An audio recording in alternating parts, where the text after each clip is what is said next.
The morning air was cold and damp as you stepped down onto the muddy banks of the Thames. London was just beginning to stir. The thick fog that clung to the river's surface blurred the shapes of the boats moored along the wharf, their sails wet and limp in the chill. You wrapped your thin coat tighter around your shoulders and looked out over the water. This was your world, the place where you searched for survival every single day. You were a mudlark, a child of the river. At barely 10 years old, you already knew the dangers and the meager rewards of this life. Your hands were raw and cracked from years of digging in the cold mud, your knees scabbed and bruised from countless falls. But you had learned to move quickly and quietly, avoiding the watchful eyes of the dockworkers and the police, who did not look kindly upon children like you scavenging for scraps. The Thames was full of things forgotten, lost, or thrown away. Broken bits of pottery, scraps of cloth, and coins dropped in haste or carelessness. Sometimes, if luck was with you, you found something valuable, a silver spoon, a lost watch, or even a small piece of jewelry. More often, it was mud-caked bits of wood or rusted nails, barely worth the effort to carry. But every little find was important. Every penny you earned might mean an extra bit of bread that day. The river itself was both a friend and an enemy. Its tides rose and fell, shaping your daily rhythm. You had learned to read the water, knowing when the mudbanks would be exposed and when the water would rush in, threatening to wash away your hard-earned treasures or worse, sweep you off your feet. The river was cold and dark, and it carried dangers beyond the physical. Disease lurked in the water, and the refuse floating on its surface, and in the air thick with smoke and soot from the city's chimneys. Your morning began just as the first faint glow of light crept over the city. Before the crowds flooded the streets, before the docks buzzed with activity, you were already at work, squatting low by the water's edge. You scraped the muddy soil with a makeshift hook fashioned from a bent piece of wire. Your fingers moved deftly, sifting through the muck, pulling out bits of trash and treasure alike. Each handful was a gamble. Might find something worth a penny or nothing at all. As the hours passed, the cold seeped deeper into your bones. You were wet, your clothes heavy with river water and grime. Occasionally, you paused to wipe the sweat from your brow, though the chill returned quickly. You watched other mudlarks nearby, some younger, some older. They were your competition and, sometimes, your only company. There was a strange camaraderie among you, a silent understanding of shared hardship. At midday, the docks filled with workers and horses hauling goods. The river came alive with barges and boats, and you had to retreat to the shadows, waiting for the tide to turn again. Sometimes, you found a sheltered corner under a pile of crates or beside an abandoned warehouse, where you could rest for a few minutes. Your stomach growled loudly, a reminder of the day's harsh reality. Your life was a constant balance between hope and despair. Each day you faced the possibility of a lucky find or the crushing weight of nothing. You knew that any coin you earned today might be the difference between a dry crust of bread or going hungry tonight. There was no guarantee, no safety net, just the river and your hands. In the afternoons, as the tide receded once more, you returned to the riverbank, eyes scanning the mud for any sign of something valuable. Sometimes, you found small bones or broken glass. Sometimes, a rusted coin, barely worth the effort of polishing. Once, you stumbled across a small bundle wrapped in oilskin and items someone had lost or discarded. It contained scraps of paper, faded and soggy, possibly from a ledger or a book. You stared at it, wondering about the hands that had held those pages before you. Who had lost this? What story did it tell? You tucked it away carefully, not knowing if it might be worth something someday. As the evening fell, you packed your meager finds into a small sack, your fingers numb from the cold and the day's toil.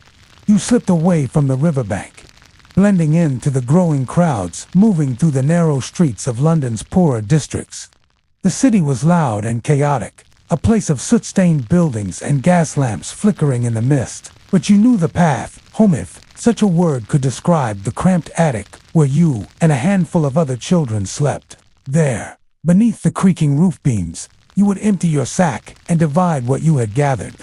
Some pieces were traded to a market stall-keeper for a few pennies. Others you kept for yourself. You counted the coins with care, planning how far they might stretch. Maybe enough for a crust of bread or a bowl of thin soup. Sometimes, a generous neighbor would share a scrap of food. But mostly, you relied on your own hard work. Your days on the Thames were long and cold, filled with struggle and quiet moments of wonder. You watched the changing seasons in the sky and the river, and felt the rise and fall of tides like a pulse beneath your feet. You learned to live in the margins of a great city, growing wealthier and more powerful, yet ignoring those, like you, who scraped its edges for survival. But beneath your hardships, there was a faint hope.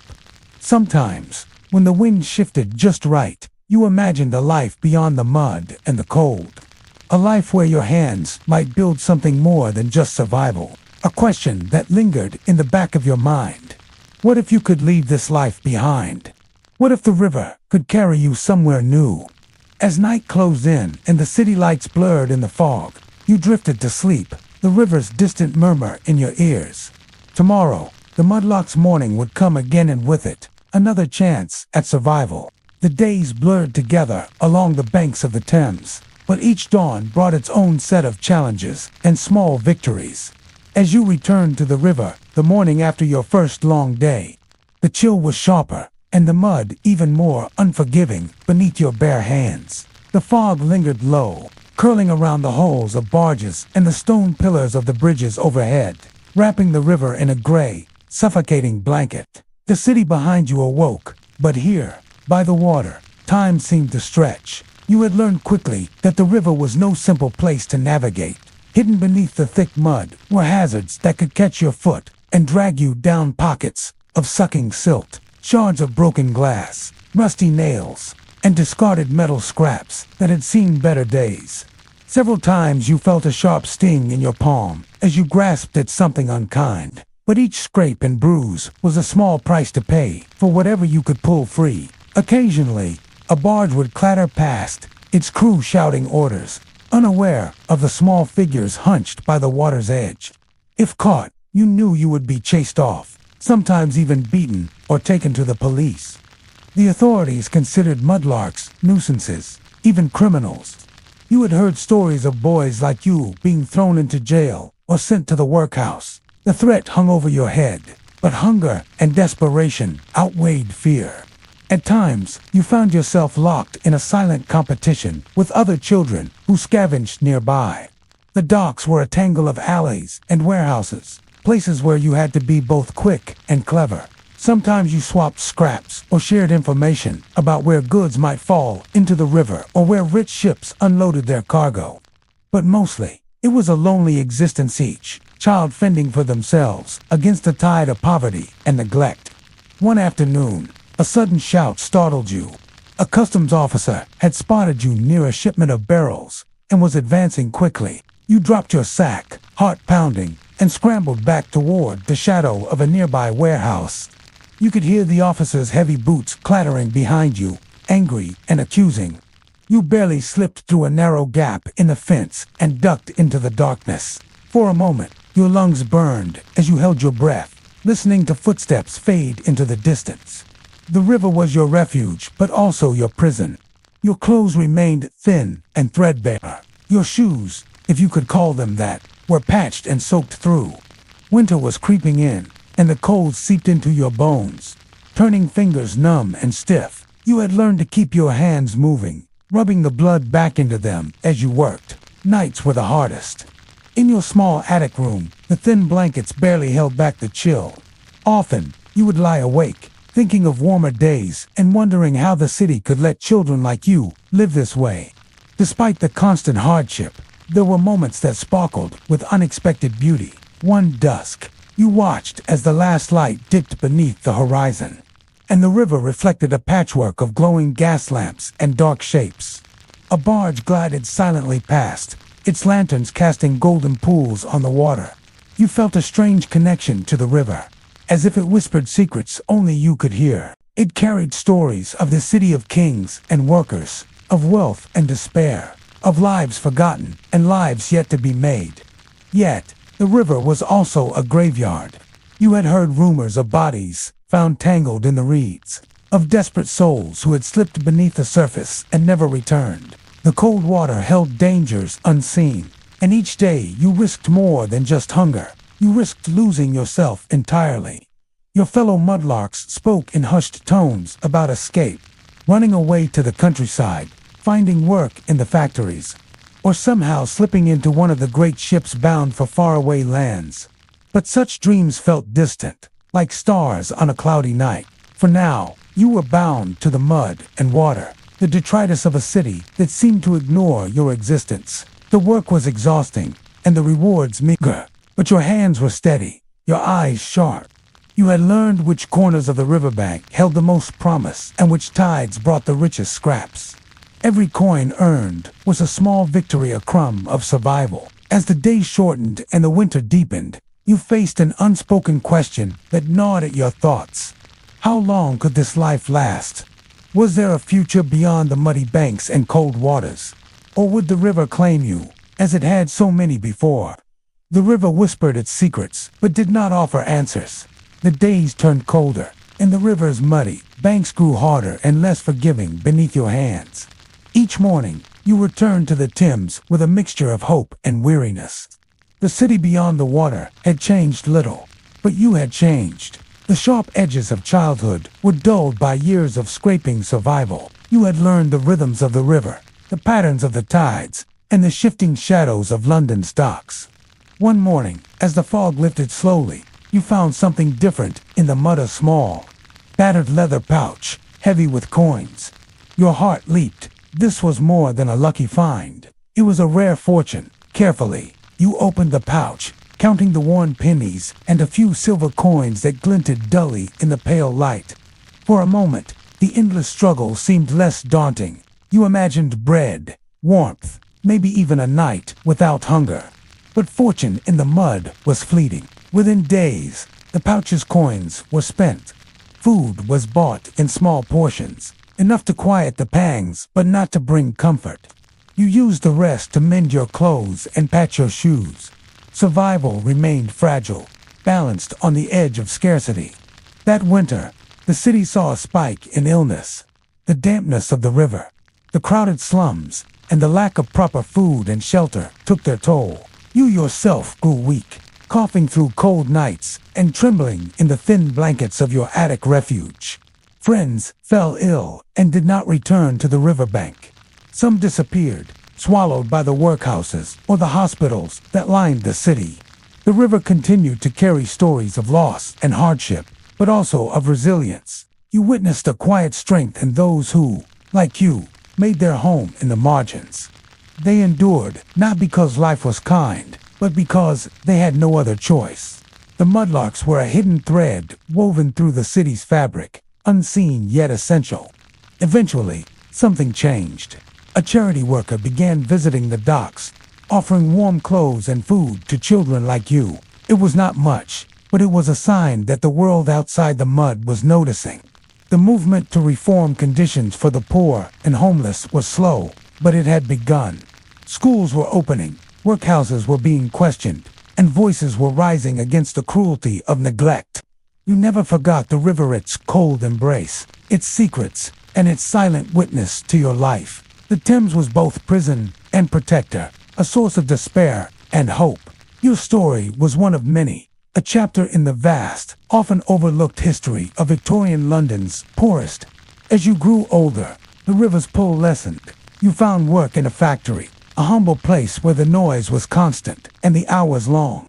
It was not a great change, but it was a step away from the mud and cold. The memories of those days remained, etched in your skin and your soul. Looking back, you might ask, what did it mean to be a mudlark? Was it merely survival, or something more?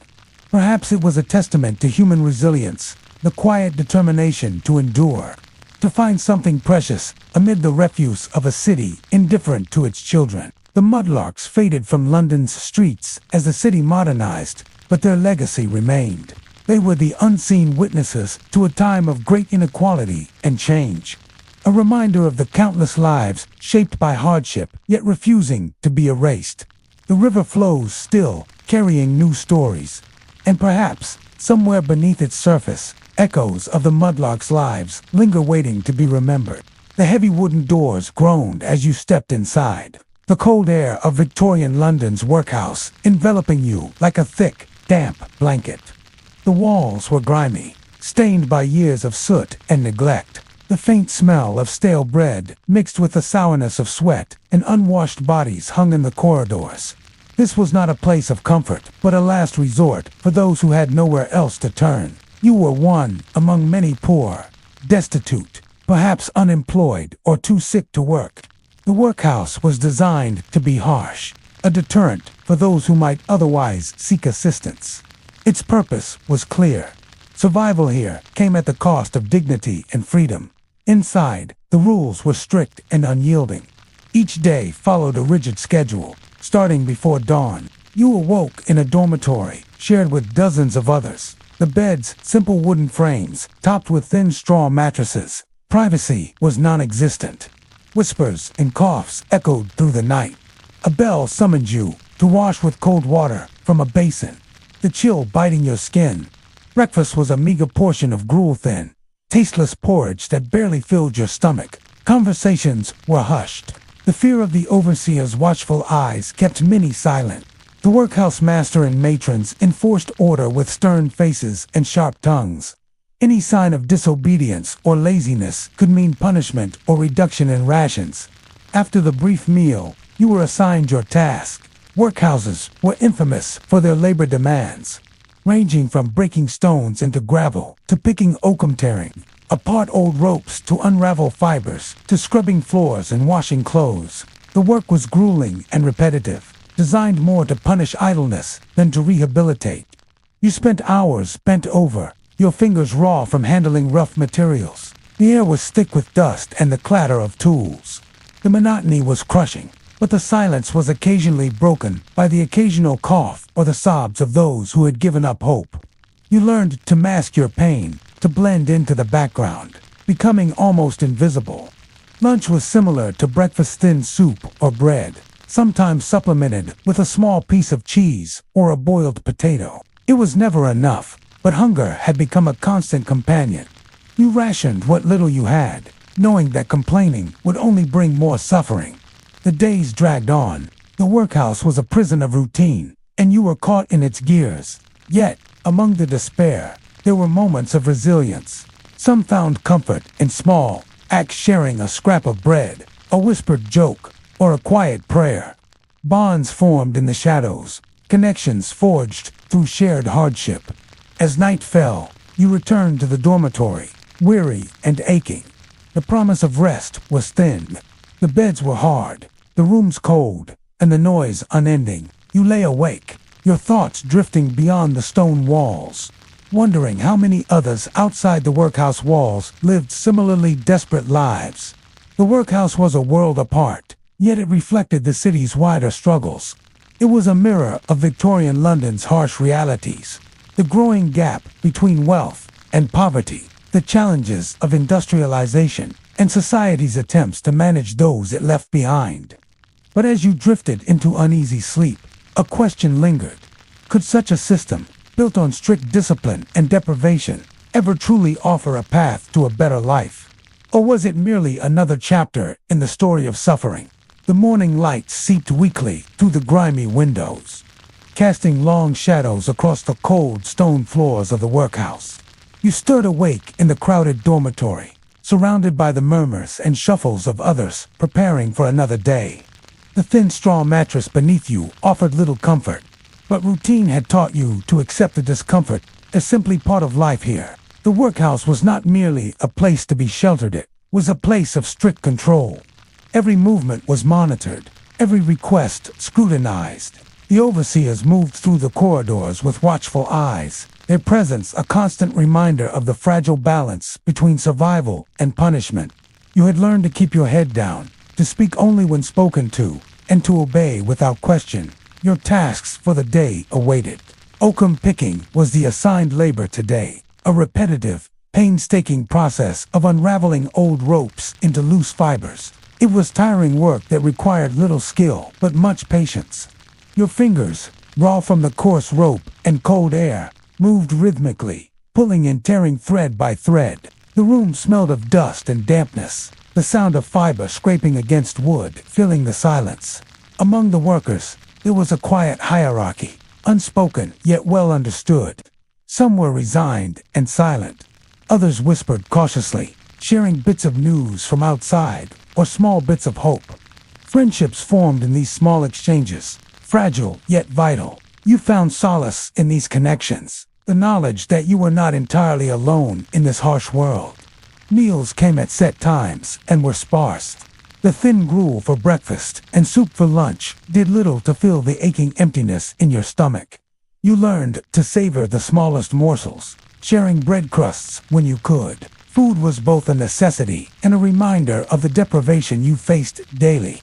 Outside the walls, Victorian London bustled with energy and change. Yet, the workhouse remained isolated, a shadowed world untouched by progress. You heard rumors of reformers and charities advocating for better conditions, but change was slow and, for many, too late. Illness was a constant threat. The cramped, poorly ventilated dormitories bred coughs and fevers. You saw others weaken day by day, some disappearing from the rooms altogether. The fear of the infirmary, or worse, lingered, but there was little care or comfort to be found there.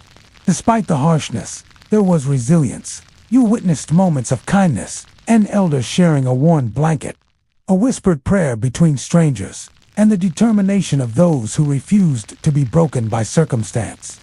These quiet acts kept hope alive, a fragile thread through the darkness.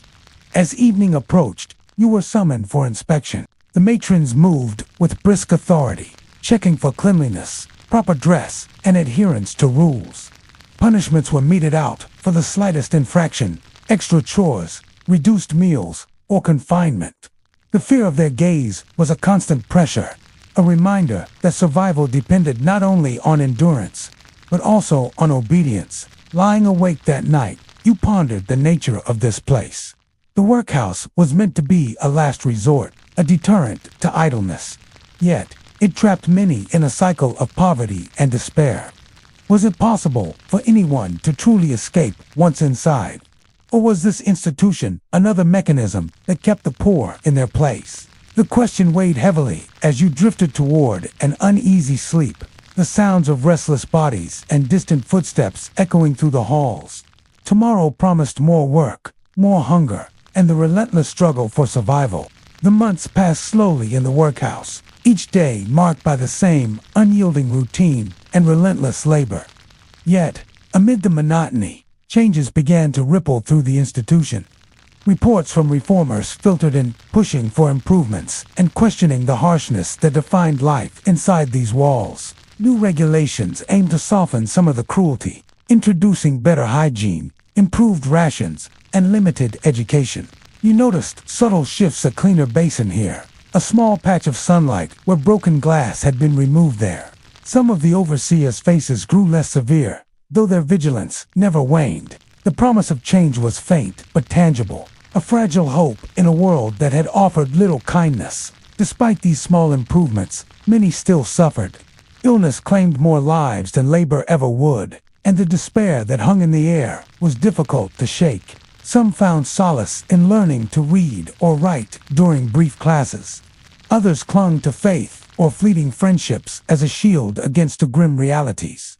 Eventually, an opportunity arose. You were offered a chance to leave, to take a menial job outside the workhouse. Far from the crushing confines of institutional life, it was a step into the unknowing, certain, precarious, but a chance nonetheless. You took it, stepping into the bustling streets with a mixture of fear and cautious optimism. The world outside was harsh but different. There were dangers, yes, but also moments of freedom and choice that had been impossible inside the workhouse. You found work in a small workshop, earning just enough to rent a bed in a crowded lodging house. It was not a grand escape, but it was progress. Looking back, the workhouse experience remained a defining chapter, a place of suffering, endurance, and reluctant hope. It was a stark illustration of Victorian society's approach to poverty, revealing both the limits of charity and the resilience of those it sought to control. The legacy of the workhouse would linger long after its doors closed, shaping social policy and public attitudes toward poverty for generations. It stood as a reminder of the human cost behind industrial progress and the ongoing struggle to balance compassion with societal order. As you reflect on your journey, a final question arises. Could a system built on control and deprivation ever truly rehabilitate? Or was it destined to perpetuate the very poverty it sought to manage? The answer remains elusive, a puzzle left for future generations to unravel. The bustling streets of Victorian London were alive with noise, the clatter of horse-drawn carts, the chatter of merchants, and the cries of street hawkers weaving through the crowds. You were one of them, a child hawking cheap trinkets and small goods to passers-by. Your livelihood depended on sharp eyes and quick feet. From dawn to dusk, you moved along narrow alleys and crowded marketplaces, your goods bundled in a worn cloth or balanced carefully on a tray. The city was your stage, but it was unforgiving. Every coin earned was hard-won, each sale a small victory against hunger and exhaustion. Your wares were simple handkerchiefs, buttons, scraps of cloth, or cheap toys. You knew the best spots where wealthy shoppers passed or workers lingered between shifts. Timing was everything. A moment's hesitation could mean a lost customer. The noise was constant, your voice hoarse from calling out prices and urging passers-by to buy. Yet, despite the hustle, the life of a street hawker was precarious. The police patrolled the streets, eager to clear away children deemed troublesome or likely to steal. You had learned to avoid trouble, slipping through crowds and ducking into side streets when necessary. The threat of arrest or being sent to the workhouse was always near. Shelter was scarce. At night, you found refuge in doorways or crowded lodging houses, places where warmth was in short supply and the company was rough. You shared what little you had with other street children, forming fragile bonds in a world where trust was a luxury. The city offered few comforts, but moments of kindness could be found. A baker slipping you a stale crust, a passerby offering a penny. These small gestures were lifelines, reminders that amidst hardship, humanity persisted. Your days were long, and your body weary. You ached from standing and walking for hours, your voice strained from constant calling. Yet, each coin clutched tightly was proof of your resilience. As the sun dipped below the skyline, you wondered how many others like you roamed the streets, caught in the endless cycle of poverty and survival. The city was vast, and its stories were countless. But beneath the noise and struggle, a question lingered. Could a child hawker ever escape this life? Or was the city destined to trap you in its relentless grip forever? The mornings in London were often damp and gray, with fog curling through the streets like a slow-moving river. You rose early, before the city fully stirred, clutching your small bundle of goods tightly. The air was cold and biting, but there was no time to linger. You needed to be on the move before the crowds thickened. Your day began with careful navigation of narrow lanes and busy thoroughfares, avoiding not only the city's officials, but also the dangers that lurked in the shadows. Thieves, rival hawkers, and the ever-watchful eyes of police, who frequently rounded up children, made every step a test of vigilance and quick thinking.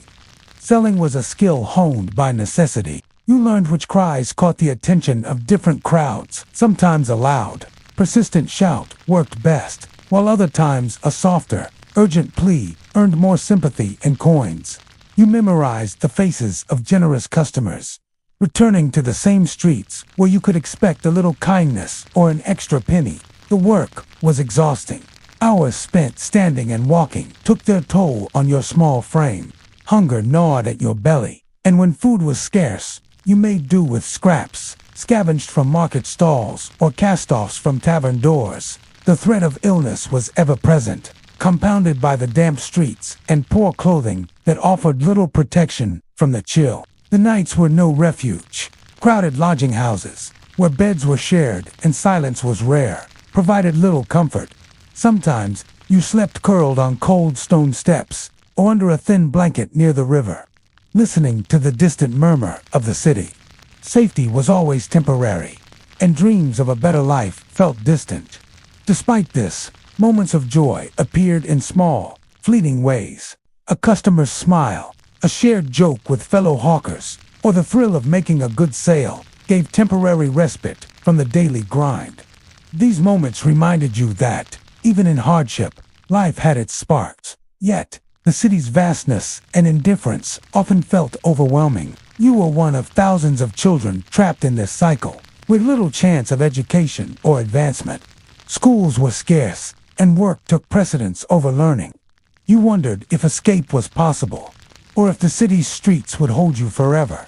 As dusk settled, the question pressed heavily on your mind. Was there a future beyond hawking in the cold London streets? Or would the weight of poverty keep you bound to this life indefinitely? As the seasons turned, you grew accustomed to the rhythm of the streets, its demands, dangers, and fleeting moments of kindness. Yet, the endless cycle of selling and surviving wore heavily on your spirit. You learned to read the city's moods, when the markets would be busy, when the police patrols were lighter, and where the best chance for a sale might be found. One day, a local charity worker took notice. Unlike the harsh matrons and stern officers who had crossed your path, this visitor offered something different, a chance for education, for a break from the relentless hustle. With some hesitation and hope, you accepted an invitation to attend a small school established for street children. The school was a strange new world, rows of wooden desks, chalk on blackboards, and lessons in reading and arithmetic. At first, the lessons were difficult, the letters and numbers foreign after years on the streets. But as days passed, you began to see a glimpse of a future beyond hawking. The charity also helped find work for some children in less grueling trades, offering a faint path out of poverty. Though the pay was meager, the routine was steadier, and the dangers were fewer.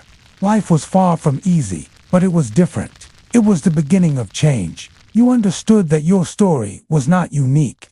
Thousands of children lived similar lives, caught between the harsh realities of Victorian London and the emerging efforts to reform social conditions. The city was slowly awakening to its failings, but the road was long and uneven. Reflecting on your journey, you realized that survival had required not just endurance, but a keen understanding of the city's hidden rules and rhythms. You had been a small part of London's vast, complex tapestry, reminded that beneath the grandeur of the city lay countless stories of quiet struggle and resilience. And so, the question remains, how many children like you were lost to the streets, and how many found their way into a better life? The answer is as complex as the city itself, woven through decades of hardship, reform, and hope. In the vast, sprawling city of Victorian London, amid the fog-choked streets and clanging factories, there existed a group of workers, largely invisible to the bustling crowds, street cleaners. You belonged to this group, a silent guardian of the city's filth-strewn lanes and alleyways, tasked with a job both essential and reviled. Each morning before dawn, you awoke in a cramped, shared lodging, the sounds of the city still muffled by thick curtains and the lingering dampness of night. The chill in the air was biting, but there was no time for warmth. You dressed quickly, often in threadbare clothing, and prepared for a day of arduous labor beneath the gray, overcast skies. Your tools were simple: a sturdy broom made from coarse twigs bound together, a metal shovel dulled by years of use, and a large wicker basket strapped to your back. The streets awaited your touch, cloaked in layers of grime from the night's waste and the city's constant churning. The work was relentless. You swept away refuse left by thousands, the scraps of food discarded by hurried shoppers, the remnants of night market's horse manure from the countless carriages that thundered through the streets, and the detritus of a city growing ever larger and dirtier. The smell was overpowering, an amalgamation of decay, smoke, and unwashed bodies that clung to every corner. Despite the physical toll, the job was crucial. Without your daily efforts, the streets would become impassable, and disease would spread unchecked through the city's densely packed neighborhoods. Yet, the respect you received was minimal. Many looked upon street cleaners with disdain, considering the work menial and those who performed it beneath them. Your days were long and you worked through rain, sleet, and fog, often pausing only briefly to drink from a small flask or nibble on a stale piece of bread. Injuries were common: splinters from broken wood, cuts from sharp glass, and the ever-present risk of illness from exposure to filth and damp. Yet, in the solitude of your work, there was a rhythm and a strange dignity. The sweeping of the streets was a quiet rebellion against the city's chaos, a small act of order imposed on disorder. You knew every nook and cranny, the familiar smells and sounds of your route, and the early morning greetings of a few shopkeepers who appreciated your labor. As dusk approached, the city's fog thickened, and gas lamps flickered to life, casting eerie glows on the wet cobblestones. You finished your final sweep and returned to your lodging, muscles aching and clothes soiled.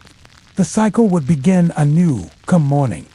Yet, as you rested, an unsettling thought gnawed at you.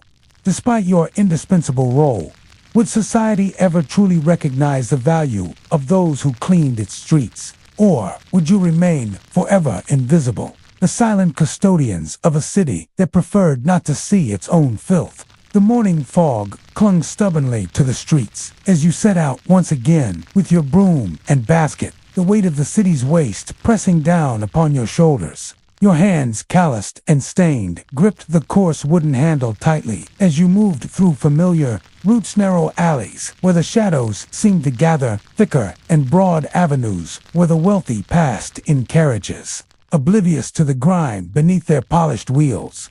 Work began before the city stirred fully, the only sounds being your sweeping brush against the cobblestones, the occasional cry of a distant street vendor, and the soft clatter of horse hooves.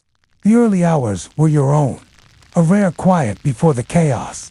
Yet even in this solitude, danger lurked. Brats, emboldened by the abundance of waste, scurried and darted, their eyes glinting with hunger. You kept your broom poised defensively, wary of bites and disease. The physical toll of your labor was relentless. Your back ached from bending and stooping, your knees scraped on the rough stones, and your lungs burned from the choking mixture of smoke, dust, and decay. Yet, beyond the exhaustion was a deeper, more insidious weariness: the social isolation. Passers-by rarely met your eyes. When they did, it was often with averted gaze or thinly veiled contempt. You were a necessary shadow, a ghost tasked with erasing the city's refuse, but never allowed to share its light. Occasionally, fleeting moments of human connection punctuated the drudgery. A shopkeeper might offer a nod or a brief word of thanks, or a child might watch with wide eyes as you swept, perhaps imagining a world beyond grime and toil. Such small gestures became lifelines, tokens of dignity amid degradation. Despite your invisibility, you held knowledge and power born of intimate familiarity with the city's underbelly. You knew where waste accumulated fastest, which alleys were prone to flooding, and how to navigate the labyrinth of streets without attracting unwanted attention. This knowledge made you indispensable to city officials who depended on your labor to maintain some semblance of order and hygiene, particularly during outbreaks of cholera and typhoid that haunted London's history. The threat of illness was ever present. Your work exposed you to filth-carrying invisible enemies, bacteria and parasites that could claim your health with brutal swiftness. Many comrades succumbed to these dangers, their bodies discarded without ceremony. Another nameless victim of the city's relentless grime. As twilight descended and the gas lamps sputtered to life, casting flickering shadows on damp stones, you completed your final sweep. The streets looked cleaner, if only temporarily, the city's dirt momentarily banished. You returned home, weary but resolute, aware that tomorrow the cycle would begin anew. Yet, as you rested, a persistent question lingered. In a society that prized wealth and status, could the labor of those who bore the city's filth ever be truly honored? Or was your role doomed to remain invisible, your toil unacknowledged by those who walked polished streets above? As time marched on, the work of street cleaners remained an invisible backbone of the sprawling Victorian metropolis. Though your labor went unnoticed by most, it was essential in keeping the city as relentless filth at bay and protecting the health of millions. Occasionally, glimmers of change appeared. Public health movements gained momentum.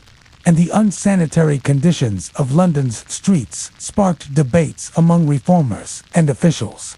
Slowly, the city began to acknowledge the necessity of sanitation workers. New laws mandated improved waste disposal, and municipal bodies invested in better street cleaning equipment. Horse-drawn sweepers replaced some manual labor, and drainage systems improved. However, these changes were gradual and uneven, and for many like you, the daily grind of sweeping and shoveling continued unchanged. Despite these small reforms, society's perception of street cleaners remained largely dismissive. You were still seen as lowly laborers, your contributions overshadowed by the grand architectural feats and industrial triumphs of the era. Yet, within your community of cleaners, there was pride and shared understanding of the vital role you played in sustaining the city's life. Reflecting on your years of labor, you recognized a bittersweet truth. You had been part of a city in transformation, a living organism growing more complex and sophisticated. Your hands had touched the very fabric of Victorian London, its streets, its refuse, its unspoken struggles, and yet, the question that had shadowed you persisted. Would future generations remember the silent custodians of the streets? Or would your story, like the grime you swept away each day, be forgotten, buried beneath layers of progress and time? In the end, the legacy of the street cleaners serves as a testament to the unseen, essential work that underpins society. It is a reminder that even the most overlooked lives contribute to the grand sweep of history. The city, with all its splendor and squalor, owes a debt to those who toiled in the shadows. A debt rarely acknowledged but profoundly real. In the shadowed corners of Victorian London, far from the grandeur of its palaces and bustling marketplaces, stood imposing workhouses, grim institutions designed to house the city's poorest and most desperate. You found yourself within those cold, stone walls, a resident not by choice but by necessity, compelled by a harsh law and a society eager to rid itself of visible poverty. The workhouse loomed large and forbidding, its high walls and iron gates a stark barrier between the desperate souls inside and the indifferent world outside. Upon arrival, you were stripped of your identity, assigned a number instead of a name, and thrust into a regimented existence governed by rigid rules and strict discipline. Individuality was suppressed. Uniformity was enforced. Your days followed a relentless schedule, beginning before dawn with a meager breakfast, often thin porridge or stale bread, followed by endless hours of exhausting labor. Tasks varied but were always physically demanding and monotonous. Breaking stones, picking oakum, unraveling old ropes, cleaning or working in the laundries. The work was designed not just to provide labor, but to deter those who might seek refuge in the workhouse, to make poverty a place of last resort. The conditions were harsh and often cruel. Overcrowding was common, with dozens crammed into large dormitories where sleep was interrupted by coughing, whispered fears, and the occasional cries of despair. Disease spread rapidly in such close quarters, and medical care was rudimentary at best. Food was rationed and barely sufficient to sustain the body, let alone nourish it. The meals lacked variety and flavor, emphasizing sustenance over comfort. Yet, for many, even this meager provision was a lifeline in a world where hunger was a constant threat. Discipline was enforced with severity. Punishments for minor infractions included confinement, reduced rations, or physical reprimands. The overseers, often stern and unsympathetic, maintained order with an iron hand, ensuring that the workhouse remained a place of control rather than compassion. Despite the bleakness, small acts of kindness and resilience persisted. Bonds formed quietly between inmates, a shared glance, a whispered word, the clandestine exchange of a crust of bread. These fragile connections provided fleeting comfort in an otherwise unforgiving environment. Yet, as you lay awake on the hard wooden bench that served as your bed, you wondered, could this place, designed to punish poverty, ever become a true refuge? Or was it destined to be a grim reminder of society's harsh judgment on its most vulnerable? The days in the workhouse stretched endlessly, marked by a strict routine designed to suppress individuality and instill obedience. You rose before dawn, the chill of the stone floors seeping into your bones as you shuffled to the communal washroom. Water was scarce and often icy, offering little comfort as you prepared for the laborious tasks ahead. The oakum picking room was one of the most dreaded places. Here, you sat for hours, unraveling coarse ropes, your fingers raw and bleeding from the relentless work. The monotony was broken only by the occasional barked orders from the overseer or the shuffle of feet from fellow inmates. The air was thick with dust and despair, the walls echoing with suppressed grumbles and sighs. Mealtimes brought no relief. The porridge was thin and tasteless, barely enough to stave off hunger. Bread was hard and often stale, eaten quickly in silence under the watchful eyes of the staff. Conversations were discouraged. Any display of emotion or rebellion was swiftly quelled. Despite these hardships, the human spirit endured. You observed small acts of defiance, a secret smile shared between two children, a whispered story passed from one inmate to another, and the silent comfort of holding a trembling hand. These moments, though rare, reminded you that hope flickered even in the darkest places. The workhouse was also a place of harsh inequalities. Men, women, and children were separated, but all faced similar struggles. Families were torn apart, and children were sent to separate institutions or apprenticeships, often never to see their parents again. The institutional coldness erased familial bonds, replacing them with a sense of isolation and loss. Illness was rampant. The overcrowded dormitories bred diseases that spread swiftly. Medical care was minimal, often limited to rudimentary remedies and isolation of the sick. Many succumbed quietly, their passing barely noted except in the ledger of the institution. Yet, amid the bleakness, there were glimpses of change. Social reformers began to expose the harsh realities of workhouse life. Campaigning for better conditions and more humane treatment, their voices initially dismissed, gradually gained traction, planting seeds of hope for future generations trapped within these walls. As night fell and the inmates settled into their hard bunks, you pondered the future. Would the walls of the workhouse ever transform from prisons of despair into places of refuge and rehabilitation? Or were they destined to remain monuments to society's harsh judgment of poverty? The years passed slowly within the confines of the workhouse, each day blending into the next a relentless cycle of labor, meager sustenance, and enforced silence. Yet, even amid this grim routine, the winds of change began to stir. Social reformers like Charles Dickens and others had cast a harsh spotlight on the conditions inside these institutions. Their writings, testimonies, and relentless advocacy reached the ears of Parliament and the public, igniting debates over the morality and efficacy of the workhouse system.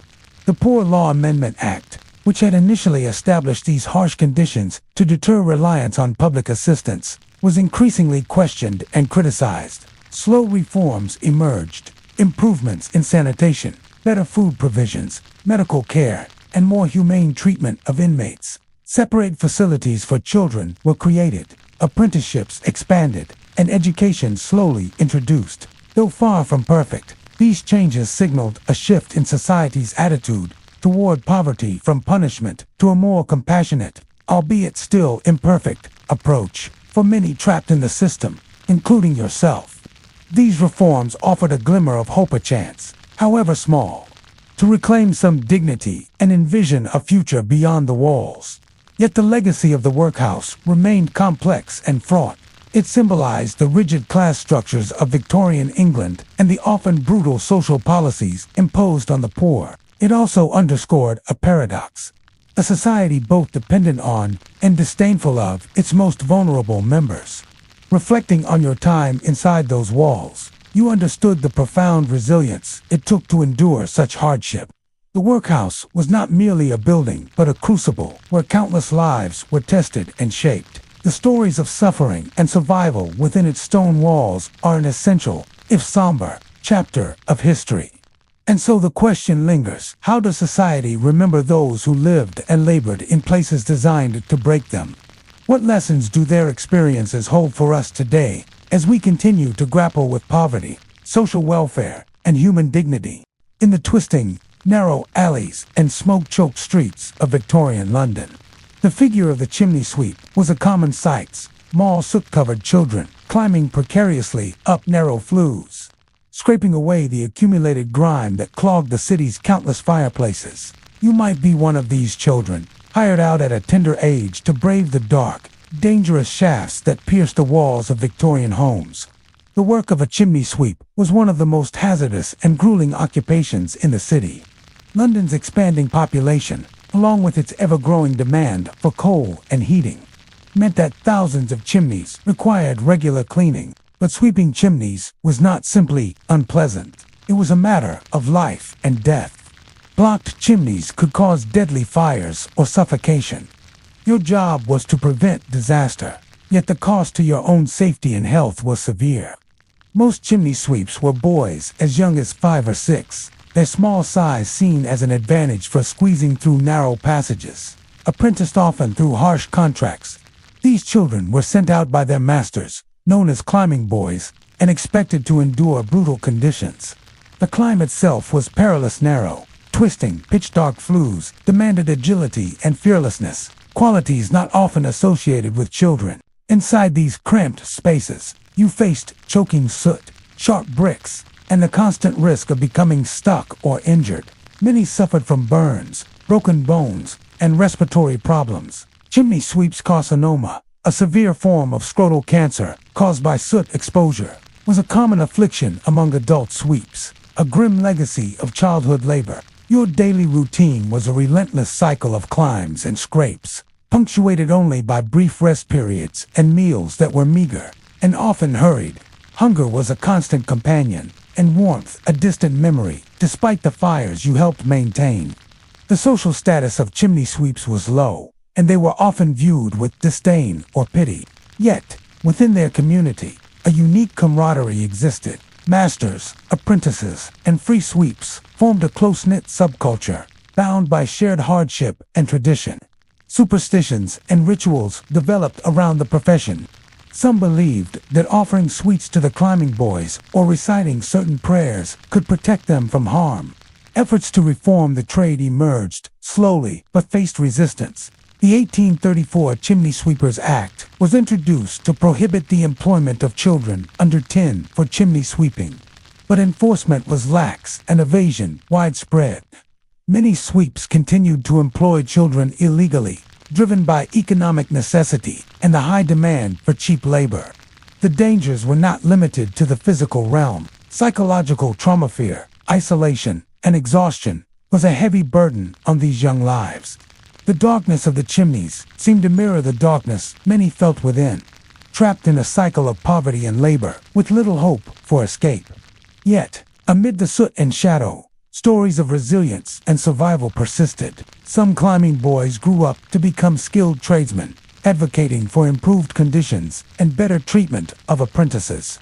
Others found unexpected ways to endure, drawing strength from the bonds formed with fellow sweeps or from moments of kindness and humor shared in difficult times. The life of a chimney sweep child was a stark reminder of the human cost of industrial progress, a story often overlooked amid tales of empire and invention.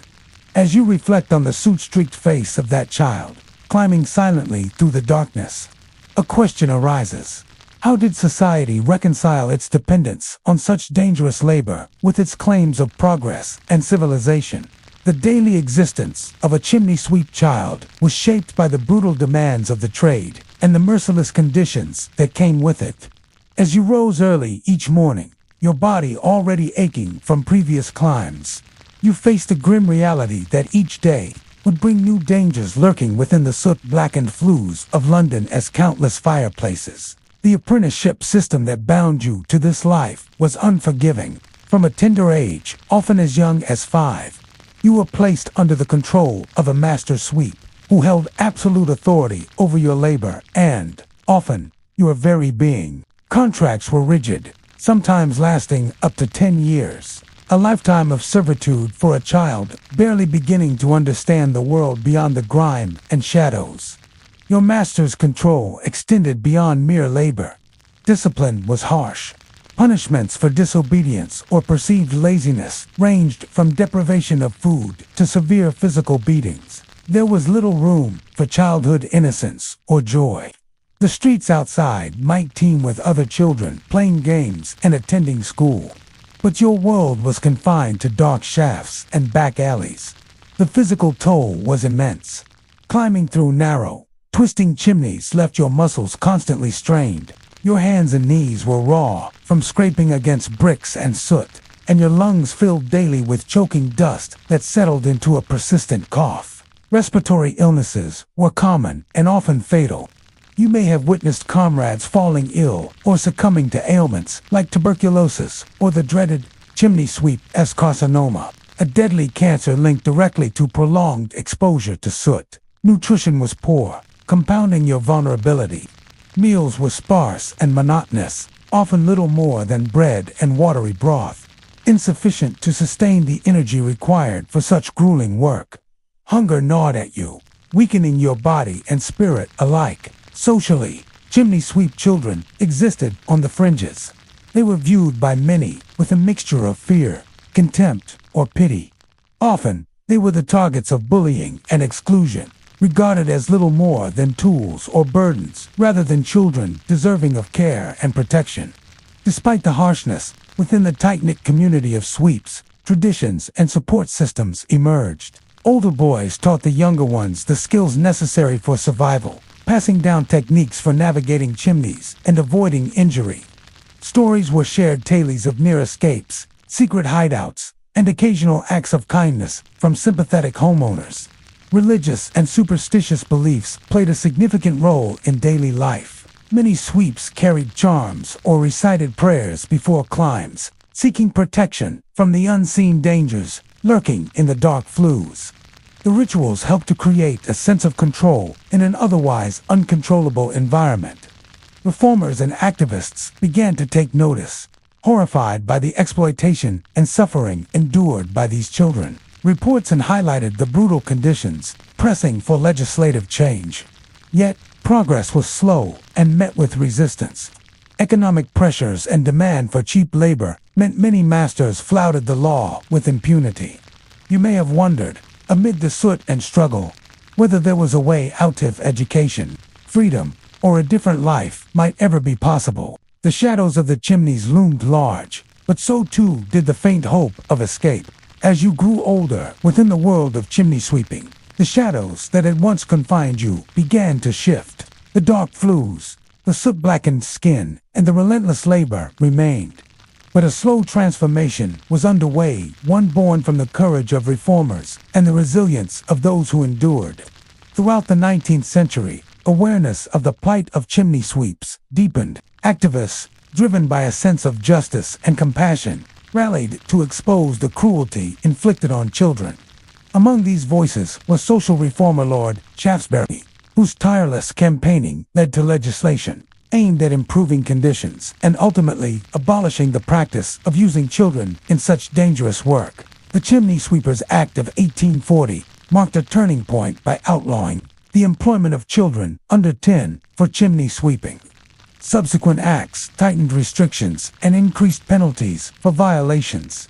Enforcement remained a challenge, but the laws gradually curtailed the worst abuses. By the late 19th century, mechanical brushes and other technologies began replacing the need for climbing boys, heralding the decline of this dangerous trade. For many who had once been climbing boys, life after the chimneys offered both opportunities and challenges. Some became skilled tradesmen or advocates for better working conditions, their first-hand experiences fueling efforts to protect the next generation from similar hardship. Others struggled to adapt to new realities, their bodies and minds scarred by years of toil and neglect. The legacy of chimney sweeps is complex. On one hand, their story highlights the dark underbelly of industrial progress, a reminder that economic growth often came at a human cost. The soot and smoke that powered Victorian England's expansion also clouded the lives of its most vulnerable citizens. Yet, amid the soot, there was also resilience. The bonds formed among sweeps, the traditions maintained, and the survival against incredible odds speak to a profound human spirit. The chimney sweep's story is not only one of exploitation, but also of endurance, adaptation, and eventual change. In reflecting on this history, you might consider how the experiences of these children resonate today. Labor exploitation still exists in many forms, and the balance between economic necessity and human dignity remains a pressing issue. The chimney sweep's tale challenges us to look beyond the surface of progress and ask, at what cost do we pursue prosperity? As you think about the soot-covered faces of those climbing boys, their small hands gripping bricks in the dark, you are left with a lingering question. How does a society reconcile its aspirations with the shadows cast by its most vulnerable workers? And how might remembering their stories shape our approach to justice and compassion in the present? In the bustling, soot-streaked streets of Victorian London, before the advent of modern sanitation systems, the job of the street sweeper was both vital and grueling. You might find yourself among the thousands of men, women, and children hired to clean the city's filthy thoroughfares, often working from dawn till dusk in all kinds of weather. Though often overlooked by history, their story reveals much about urban life, social class, and survival during this transformative era. The streets of London in the 19th century were crowded, chaotic, and unsanitary. Horse-drawn carriages clattered past, leaving behind a trail of mud and manure, while garbage and waste piled along curbs and gutters. The thick, choking smoke from factories and homes hung heavy in the air, mixing with the ever-present grime. Without effective sewer systems, human and animal waste often spilled into the streets, creating a breeding ground for disease. Your role as a street sweeper was essential to public health, even if it was poorly understood at the time. Armed with a broom, a wooden dustpan, and sometimes a cart, you were responsible for removing the debris that clogged the roads and sidewalks. But the work was physically exhausting and dangerous. Hours bent over, sweeping dust, mud, and filth from the cracked cobblestones. Exposed to the harsh elements and the toxic fumes that lingered in the city air, the work was often seasonal, with some sweeps hired only in winter months to clear snow and ice, while others labored year-round. Children were frequently employed in this work, their small hands nimble but vulnerable to injury and illness.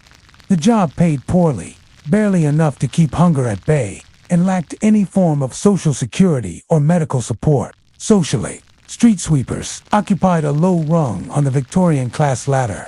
You were often viewed as part of the underclass, your work seen as dirty and menial. Despite this, there was a sense of pride among many sweepers, a recognition of the importance of their labor in keeping the city moving and livable. Many sweepers worked in informal groups or gangs, developing a community among themselves. They shared tips on avoiding injury, finding work, and navigating the city's often treacherous streets. This solidarity was crucial in an environment where official support was absent and dangers were many. Disease was a constant threat. Cholera outbreaks swept through London periodically during the 19th century, and the lack of sanitation infrastructure made sweepers particularly vulnerable. Your exposure to human waste and filthy conditions made infections and respiratory illnesses common. Many sweepers fell ill or died young, their sacrifice largely unnoticed by the broader society. The Victorian government's response to urban sanitation gradually evolved. The Public Health Act of 1848 marked a significant shift toward addressing the city's filthy conditions. It established local health boards and promoted sewer construction, street cleaning, and waste removal. However, implementation was uneven, and many sweepers continued to toil in dangerous conditions for decades. As the city slowly modernized, mechanized street cleaning equipment eventually replaced manual sweeping, but for many years, the back-breaking work of street sweepers remained a cornerstone of urban life, a testament to the unseen labor that underpinned Victorian London's growth and transformation. Reflecting on this hidden workforce, one wonders, how did these men, women, and children endure such hardship? And what does their story reveal about the social fabric of their time in a city racing toward modernity? What price was paid by those who kept its streets clean? The life of a Victorian street sweeper was marked not only by physical hardship, but also by a constant negotiation with the environment and society around you. Each morning, before the city fully stirred, you prepared for the long day ahead, aware that the streets you were to clean were filled not just with dirt and refuse, but with dangers both visible and unseen. The work itself was relentless. Your broom and dustpan were your tools, but often you had to improvise with whatever was at hand. The cobblestone streets were uneven and treacherous, slick with mud, animal droppings, and discarded waste. Carrying out your duties required not only strength, but also a keen eye and cautious step, for the risks of injury were high. Broken glass, rusted nails, and other hazards lurked beneath the filth, and a careless moment could result in a painful wound or worse. Beyond the physical toll, the weather was a constant adversary. Winters were bitter, with biting winds that seeped through your worn clothing, turning fingers numb and breath visible in the cold air. Summers brought their own challenges. Weltering heat, combined with the pervasive stench of waste, made the job nearly unbearable. Rain transformed the streets into mud baths, making sweeping an exhausting slog. Despite these hardships, there was a rhythm to your day. The streets gradually came alive with merchants setting up stalls, horse-drawn carts rattling by, and residents stepping out into the morning light. Your work often went unnoticed or unappreciated by passersby, who might avoid your gaze or show disdain for the scavengers cleaning their paths. Social interactions were limited but meaningful. Fellow sweepers were your closest companions, bound by shared experiences and mutual reliance. Stories were exchanged about the best times to work, areas to avoid, or where to find extra scraps for food. This informal network provided a crucial support system in an otherwise indifferent world. Children, often no older than 7 or 8, made up a significant portion of the workforce. Many came from destitute families, sent out to earn whatever they could contribute to household survival. Their small hands were nimble, but their bodies were fragile and ill-equipped for such grueling labor. The sight of these young sweepers bending over the dirty streets was a stark illustration of Victorian poverty and neglect. Illness and injury were constant threats.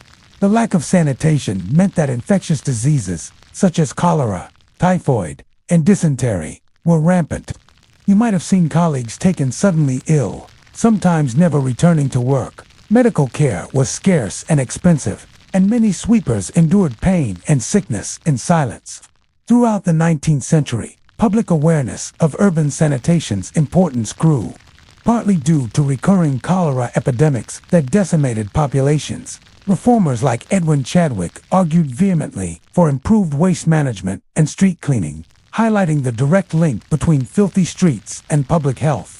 The government's gradual response included the establishment of boards of health and the introduction of sewer systems, which slowly improved conditions. Yet, these changes were slow to reach all parts of the city, and many sweepers continued their back-breaking work amid squalor. Economic pressures often forced sweepers to accept whatever wages were offered, regardless of conditions or hours. The lack of labor protections meant that exploitation was widespread. You might have worked from before dawn until after dusk, with little rest and no guarantee of steady employment. Despite this, there were moments of small triumph, brief interactions with grateful residents, camaraderie among workers, and the satisfaction of seeing a clean street where yesterday there was filth. These fleeting moments helped sustain a weary spirit amid the daily grind. Reflecting on the social hierarchy, street sweepers occupied a liminal spaces, essential yet marginalized. Their labor was critical to the city's functioning, but was invisible to those above, who often dismissed such workers as beneath notice. As London moved toward modernization, the role of the street sweeper began to change. Mechanized sweepers, improved sanitation infrastructure, and public health campaigns slowly replaced the manual labor of thousands. Yet, the legacy of those who swept the streets remains a poignant chapter in the city's history, a testament to human endurance and the hidden lives that built the modern metropolis. How did the unseen efforts of these workers shape the city's future, and And what lessons might their stories offer about the often invisible labor underpinning urban life?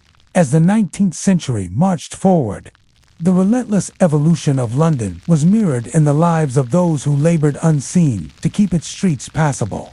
The Victorian street sweepers, a workforce largely forgotten in popular history, stood at the gritty heart of this transformation.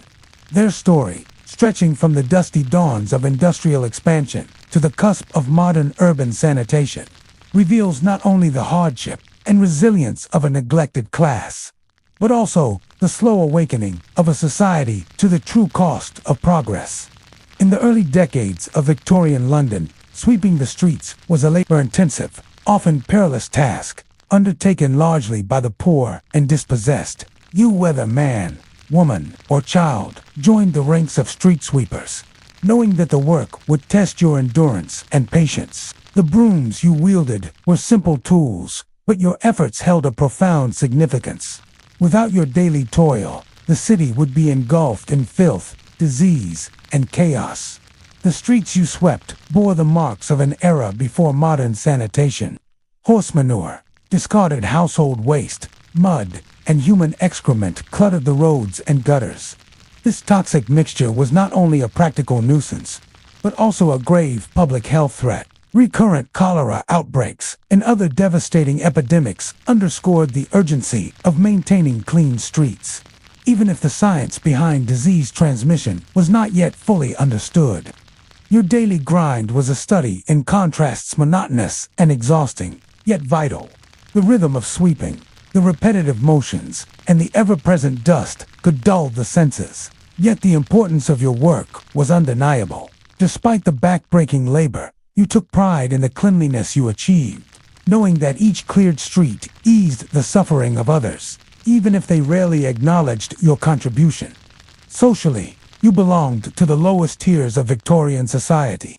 Street sweepers were often dismissed or looked down upon, their work regarded as menial and unworthy of respect.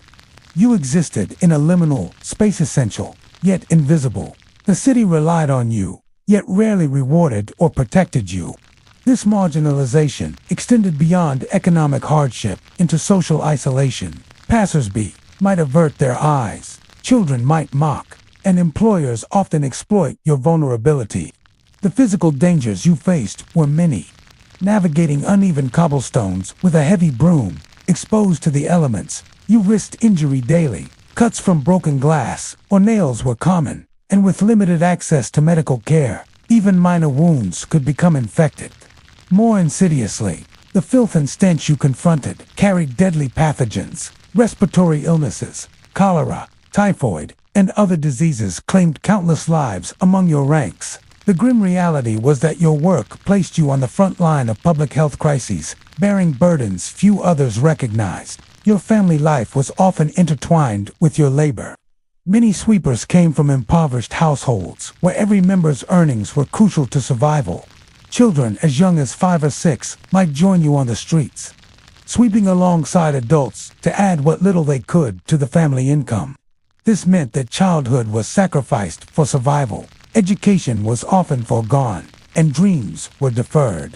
Yet, amid these hardships, communities among sweepers flourished. Bonds formed in the face of adversity created networks of support. Older, more experienced workers shared knowledge of safer techniques or less hazardous areas, while communal spaces became places of rest and camaraderie. These relationships offered solace in an otherwise harsh existence and helped preserve a sense of dignity. Throughout the Victorian era, growing awareness of public health challenges slowly brought the plight of street sweepers and urban sanitation into the spotlight. Pioneering reformers, spurred by recurring epidemics and appalled by the living conditions of the urban poor, campaigned vigorously for change. Edwin Chadwick's 1842 report on sanitation was seminal, linking poor hygiene to disease and calling for systemic reforms. Legislation such as the Public Health Act of 1848 signaled a shift in government responsibility.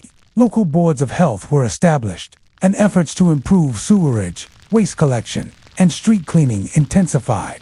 However, these measures were unevenly applied, and their impact on street sweepers' working conditions was gradual. Technological innovations further transformed the nature of street cleaning. The introduction of horse-drawn mechanical sweepers in the late 19th century began to reduce reliance on manual labor. Steam-powered machines and later motorized vehicles would eventually dominate the streets, promising efficiency and improved sanitation. While these changes improved public health and reduced some dangers, they also displaced many sweepers, forcing them to adapt or find new livelihoods. For many individuals, these changes came too slowly or too late. Years of grueling labor left physical scars, chronic respiratory conditions, arthritis from repetitive movements, and worn bodies bearing the marks of poverty. Social mobility remained limited, and the street sweeper's role became a symbol of enduring hardship. Yet the legacy of Victorian street sweepers is not solely one of suffering. Their work laid the foundation for modern urban sanitation systems and helped catalyze reforms that improved public health and urban life. Their perseverance, often in the face of neglect and disdain, embodies the resilience of the working poor and the complex interplay between labor, health, and social justice. Reflecting on their experience invites deeper questions about the unseen labor that sustains cities, past and present. Today, sanitation workers continue to play an indispensable role in maintaining urban environments. Yet, issues of exploitation, health risks, and social invisibility persist worldwide. The Victorian street sweeper story also challenges us to consider the ethical dimensions of progress as cities grow and modernize. How do we ensure that the dignity and welfare of laborers, especially those in low-status jobs, are not sacrificed on the altar of efficiency or profit? How can societies balance economic development with compassion and justice? In imagining the faces of those sweepers, the worn hands gripping brooms, the stooped figures against foggy dawns, the determined eyes scanning littered streets, you are reminded that history is not only shaped by grand events or famous figures, but also by countless ordinary lives. Their contributions, often invisible, ripple through time, reminding us that every clean street, every step forward in public health, rests on the shoulders of those who sweep the shadows. The question lingers. In the story of urban progress, who do we choose to remember on? How do we honor those who labor unseen?